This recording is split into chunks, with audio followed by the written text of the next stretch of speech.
Good afternoon, I'm meteorologist Anthony Bordenaro, student at Mississippi State, and I've been following Beryl pretty much since it's formed. We've all been looking at it, and I aim to answer the question today, how strong will it get? I look to get into this video, will be detailed, and I'll get you out of here in hopefully less than 5 minutes. So let's go to the National Hurricane Center, and let's see where it currently is at as of the latest 2 p.m. update. I'm asking that question rhetorically because I already know the answer to that question. So first, let's check at the wind history. Obviously, it is weakening. The smaller wind field there. So yeah, and it is now a tropical storm that happened this afternoon. So currently, 70-mile-an-hour winds, and the cone is still showing a landfall in South Texas. But you know, the cone of uncertainty is a cone of uncertainty for a reason. Now, so far, the storm, the National Hurricane Center has done a really good job with the storm, but it's getting even more unpredictable to this point. Previously, as like we knew, the steering currents, it would generally head south to Hispaniola, yada, yada, yada. But this one, as it gets closer to land, is a little bit more unpredictable. So the latest, what's happening with this storm is, I can't click that link, can I? No, I can't. So let's adjust on the fly, and let's go to satellite imagery, and let me show you, because Beryl is, sorry if I call it Hurricane Debbie, by the way, it's Hurricane Beryl. I'm getting too far ahead of myself. But you see, Beryl now is ejecting on the north end of the Yucatan Peninsula. We were expecting it to go this way. The HWRF model, I got to give it to it, and the HMON, the hurricane models, are the more accurate ones because they just focus on hurricanes and that's it. But they were showing it emerging here. It's looking like this center of rotation is coming off this way. So the Euro Ensemble the other day was showing it hitting in middle of Mexico here. Now it is starting to trend this way too. So all these models and everything is trending in the fact that it may not confirmed make a more north landfall. Now if this happens, obviously it will strengthen a little bit more here as has more time to go over the open waters here. And these are different models.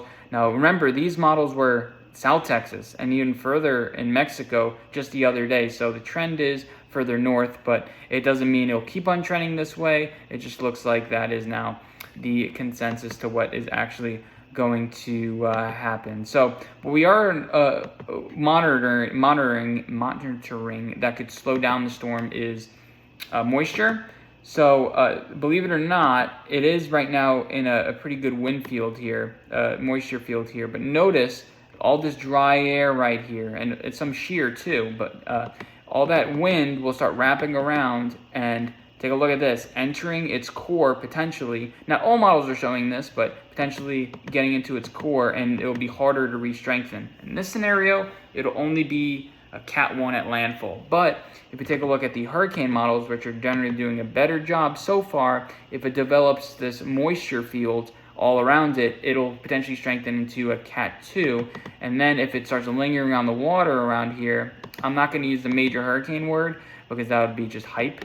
But yeah, we're talking about storm surge here. We're talking about wind. We're talking about rain in the Corpus Christi area. So if you're in this area, man, you're going to be on the right side of the storm. Here and towards Brownsville, you may not be in the right side of the storm, but anywhere here, you're on the right side. We all know. I mean, take a look at that. The surge going directly into the coast, the coast here. I mean, I'm not sure if they've issued surge warnings just yet. I'm looking at it. They haven't yet, but we'll take a look at that as I update you probably sometime tomorrow. So I'll close at that tab, close at this tab, and the Euro model is generally trending more in this direction. Now, like I said, the HWRF model has been doing a really good job, and the HMON model, all these hurricane models have been doing a really good job. This one even has it emerging here, but it looks like it's emerging closer to here. So even add 30 to 40 miles on that northward track, potentially.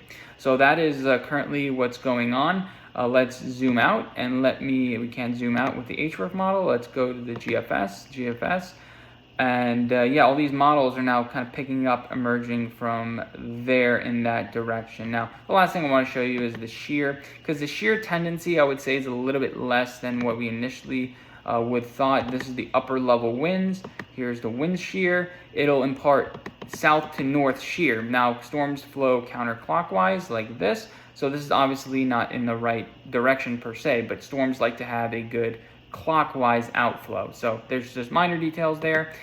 But yeah, it's looking like this shear is not really going to do much to the storm. It'll do some, but as it's heading north, all that will be heading north, so it's not too much of shear. So my main takeaways this video, just so I can get you out in 5 minutes, is, hey, it's trending further east.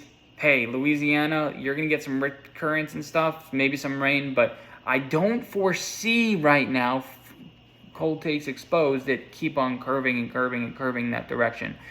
I would trust the forecast cone, and what we're looking at for the forecast cone is looking like more like here. But notice that I could, even now, I mean, National Hurricane Center is not ruling you guys out, but something to watch, and we'll continue to keep looking at it. Thanks for watching. Remember to subscribe.